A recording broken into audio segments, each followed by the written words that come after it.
पिछले एपिसोड्स में हमने आपको क्रिप्टो ट्रेडिंग की बारीक बातें बताई, नफा नुकसान कैसे होता है ये भी बताया। लेकिन कुछ लोग हैं जो क्रिप्टो करेंसीज की माइनिंग करके भी पैसा कमाते हैं। हालांकि रिस्क और बाकी बातें यहाँ भी अप्लाई होती है, लेकिन यहाँ मुनाफे की गणित का लेना देना क्रिप्टो मार्केट के उतार चढ़ाव के अलावा भी कई चीजों से है। क्या है क्रिप्टो माइनिंग? क्रिप्टो माइनिंग करने वाले बड़े बड़े फार्म्स कैसे काम करते हैं? घर बैठे आप क्रिप्टो की माइनिंग कैसे कर सकते हैं? भारत में इसका क्या भविष्य है? आज इसी सब पर बात करेंगे। Brought to you by CoinSwitch Kuber. बस 100 रुपए से शुरू कीजिए अपना क्रिप्टो निवेश। माइनिंग एक नया पैसा के फर्स्ट सीजन में हमने क्रिप्टो माइनिंग की बेसिक जानकारी दी थी। माइनिंग का मतलब आप समझते ही हैं, हिंदी में इसे कहते हैं खनन। न्यूज में आपने सोने, चांदी और बाकी मेटल्स की माइनिंग के बारे में सुना होगा। ये माइनिंग कैसे शुरू होती है, एक उदाहरण से समझते हैं। मान लीजिए किसी गांव से खबर आई है कि वहां की मिट्टी में सोना मिला है। अब क्या होगा? माइनिंग से जुड़ी संस्थाएं और हमारी सरकार उस जगह पर इन्वेस्टिगेशन करेगी। अगर वाकई सोना मिला और इतनी क्वांटिटी में मिला कि उसकी माइनिंग पर आने वाला खर्च निकाल कर भी अच्छा प्रॉफिट हो सकता है, तो खनन को मंजूरी दे दी जाएगी। किसी बड़ी माइनिंग कंपनी यानी माइनर को उसका ठेका मिलेगा और सरकार के कंट्रोल में सोना निकालने का काम शुरू हो जाएगा। लेकिन क्रिप्टो कोई नेचुरल रिसोर्स या कमोडिटी नहीं है, हम इंसानों ने ही इसे बनाया है। माने ऐसा नहीं हो सकता कि इसकी कोई ग्लोबल अंडरलाइंग वैल्यू हो जैसे सोने की होती है। इसीलिए क्रिप्टो कॉइन्स की माइनिंग भी सोने या चांदी की माइनिंग से कुछ अलग है। कैसे?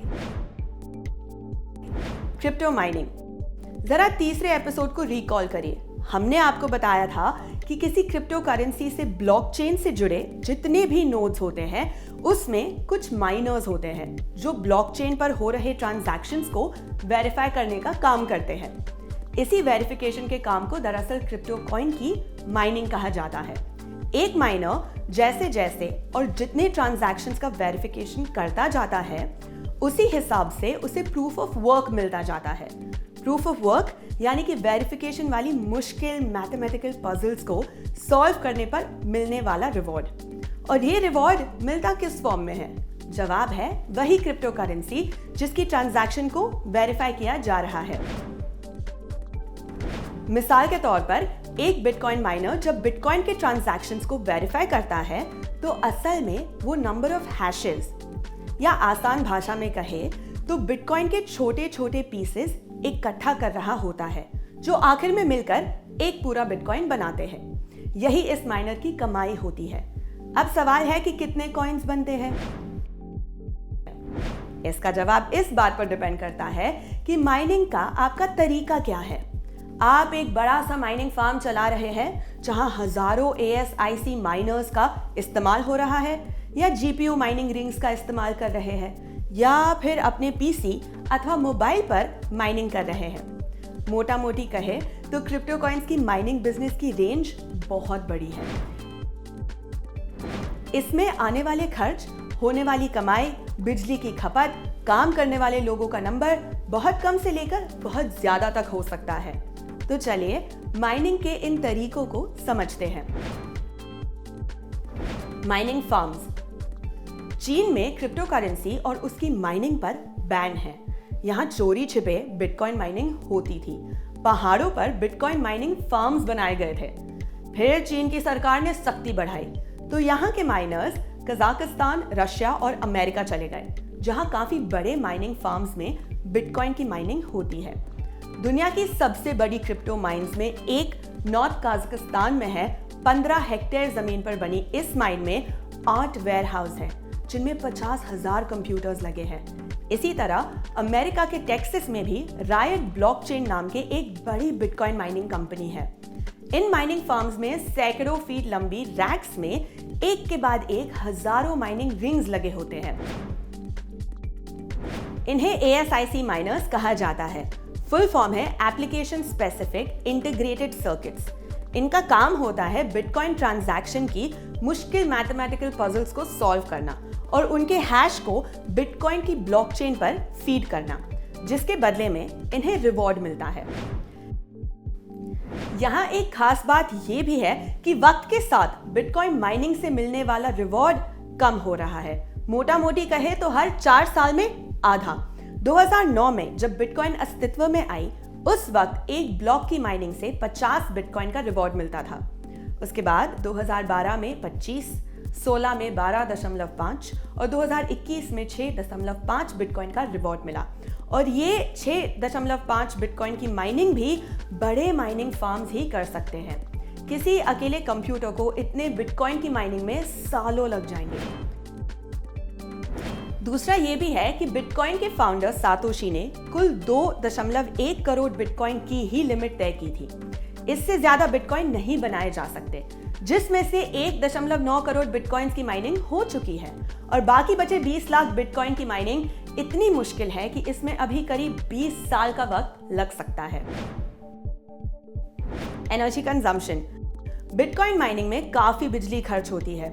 रिपोर्ट्स कहते हैं कि बिटकॉइन माइनिंग से $1 कमाने में 17 मेगाजूल एनर्जी खर्च होती है, जबकि एक वक्त सोने या कॉपर की माइनिंग से $1 कमाने में इससे आधी एनर्जी में काम चल जाता है।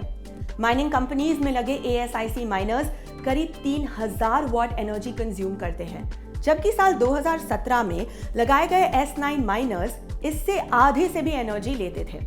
इसीलिए ये फार्म्स ज्यादातर ऐसी जगह लगाए जाते हैं जहां बिजली सस्ती हो, जैसे कजाकिस्तान और अमेरिका का टेक्सास प्रांत। इन दोनों जगह किलोवाट प्रति घंटा इलेक्ट्रिसिटी रेट सबसे कम है। टेक्सास में लगे माइनिंग फार्म में 750 मेगावाट बिजली का इस्तेमाल होता है। ये कितनी ज्यादा है, इसे ऐसे समझिए कि इसे टेक्सास के 1.5 लाख घरों को बिजली दी जा सकती है। इसके अलावा एक माइनिंग फार्म को ठंडा रखने और सैकड़ों एम्प्लॉइज की सैलरी देने, इन सब के खर्च भी होते हैं। हालांकि इससे कमाई भी ठीक ठाक हो जाती है, लेकिन कुल मिलाकर फार्म्स में बिटकॉइन माइनिंग करना एक खर्चीला काम है। लेकिन इसका विकल्प क्या है? क्या माइनिंग फार्म्स के अलावा भी क्रिप्टो की माइनिंग की जा सकती है? जवाब है हाँ। लोग बड़े पैमाने पर अपने घरों में GPU और माइनिंग रिंग्स लगाकर माइनिंग कर रहे हैं। इसे भी समझ लेते हैं। GPU mining. आपने CPU तो सुना ही होगा। फुल फॉर्म होती है सेंट्रल प्रोसेसिंग यूनिट। CPU हमारे कंप्यूटर का वो हिस्सा होता है जो कैलकुलेशन करता है। अब आपका सवाल हो सकता है कि जब प्रोग्रामिंग बेस्ड कैलकुलेशन CPU कर लेते हैं, तो क्या लैपटॉप या कंप्यूटर पर क्रिप्टो कॉइन्स की माइनिंग नहीं की जा सकती? बिल्कुल की जा सकती है, लेकिन सोचिए कि जब हजारों ASIC माइनर्स को मिलकर एक बिटकॉइन बनाने में पसीने छूट जाते हैं, टेम्परेचर इतना बढ़ जाता है कि एक्स्ट्रा कूलिंग के अरेंजमेंट करने पड़ते हैं, तो 24 घंटे 7 दिन चलने वाली माइनिंग के प्रोसेस में एक कंप्यूटर के CPU की क्या हालत होगी। दूसरा ये कि एक अकेला CPU इतना एफिशिएंट भी नहीं होता कि आपके लिए कुछ ठीक ठाक कमाई कर दे। ऐसे में जरूरत होती है एक ग्राफिक कार्ड की। इसी ग्राफिक कार्ड का एक जरूरी कंपोनेंट होता है GPU, यानी ग्राफिक प्रोसेसिंग यूनिट। आजकल घर पर मिनी माइनिंग फार्म चलाने वाले लोग कंप्यूटर के साथ इन्हीं ग्राफिक कार्ड्स को जोड़कर क्रिप्टो की माइनिंग करते हैं। माइनिंग की स्पीड अच्छी करने के लिए, यानी हैश रेट बढ़ाने के लिए, कई ग्राफिक कार्ड्स वाले माइनिंग रिग्स की जरूरत होती है, जिनकी कीमत क्वालिटी और साइज के हिसाब से लाखों और करोड़ों में भी हो सकती है। अब समझते हैं कि माइनिंग रिग्स काम कैसे करती है। माइनिंग रिग्स से माइनिंग के लिए कंप्यूटर को एक अलग मदरबोर्ड की जरूरत होती है। एक डेडिकेटेड ऑपरेटिंग सिस्टम चाहिए होता है, जैसे कि लिनक्स का hive OS operating system. Hive OS operating system को खास तौर पर क्रिप्टो माइनिंग के लिए ही बनाया गया है। इस सिस्टम पर क्रिप्टो माइनिंग शुरू करने के लिए पहले एक क्रिप्टो वॉलेट बनाना पड़ता है। इसके बाद इस सॉफ्टवेयर पर अपनी क्रिप्टो वॉलेट का पब्लिक एड्रेस और रिग ID डालनी होती है। कौन से कॉइन की माइनिंग करनी है, इसके लिए हाइव OS पर एक फ्लाइट शीट होती है, जहां आप माइनिंग के लिए एथेरियम, रेवन या मोनेरो, लाइट कॉइन वगैरह का चुनाव कर सकते हैं। ज्यादातर छोटे माइनर्स बिटकॉइन की माइनिंग नहीं करते, जबकि बड़े माइनिंग फार्म्स ज्यादातर बिटकॉइन की ही माइनिंग करते हैं।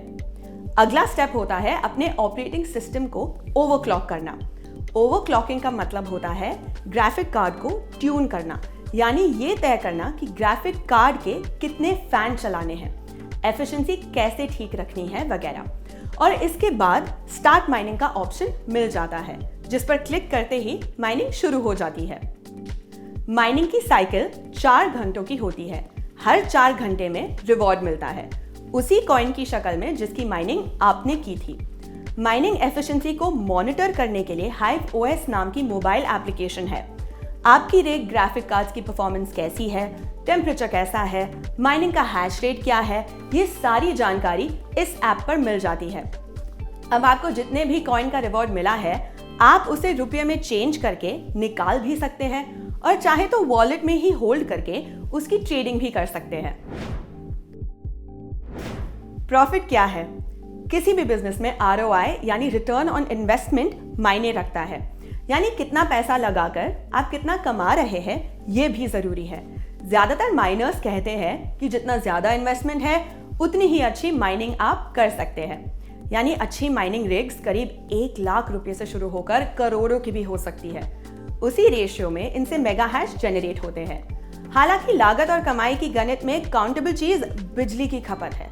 आप किसी ऐसे इलाके में रह रहे हैं जहां बिजली महंगी है, तो आपके लिए माइनिंग का बिजनेस ज्यादा फायदेमंद नहीं होगा। बिजली की खपत के रेशियो में आपकी माइनिंग रिग आपको कितना प्रॉफिट दे रही है, इसकी एनालिसिस cryptocompare.com जैसी वेबसाइट्स पर की जा सकती है। कुल मिलाकर कहे तो बिजनेस कोई भी हो, इन्वेस्टमेंट से पहले उससे होने वाले प्रॉफिट का गुना गणित लगा लेना चाहिए। मोबाइल से माइनिंग। कई एप्स हैं जिनकी मदद से मोबाइल पर क्रिप्टो करेंसी की माइनिंग की जा सकती है, लेकिन ज्यादातर माइनर्स का मानना है कि मोबाइल पर माइनिंग करना प्रॉफिट के लिहाज से एक बेकार आइडिया है। हालांकि अगर आप अपनी रिसर्च के लिए या इस प्रोसेस को समझने के लिए माइनिंग करना चाहते हो तो कर सकते हैं। भारत में माइनिंग का भविष्य। दुनिया के कई देशों में माइनिंग को लेकर अभी रुख साफ नहीं है। जहां इसकी अनुमति है, वहां भी इलेक्ट्रिसिटी कंजम्पशन के मुद्दे पर आए दिन बहस होती रहती है। हालांकि हमारे देश में क्रिप्टो करेंसी को टैक्स के दायरे में लगाया गया है, लेकिन क्रिप्टो करेंसी का लीगलाइजेशन अभी भी चर्चा का मुद्दा है। इसी तरह क्रिप्टो करेंसी की माइनिंग को लेकर भी अभी कानूनी तौर पर कोई स्पष्टता नहीं है। ये अलग बात है कि बाकी दुनिया की तरह हमारे यहाँ भी भारी तादाद में लोग क्रिप्टो माइनिंग के बिजनेस से जुड़े हैं। आपके लिए ये जानकारी हमारे साथी शिवेंद्र ने लिखी है। मेरा नाम है जीशा। शुक्रिया।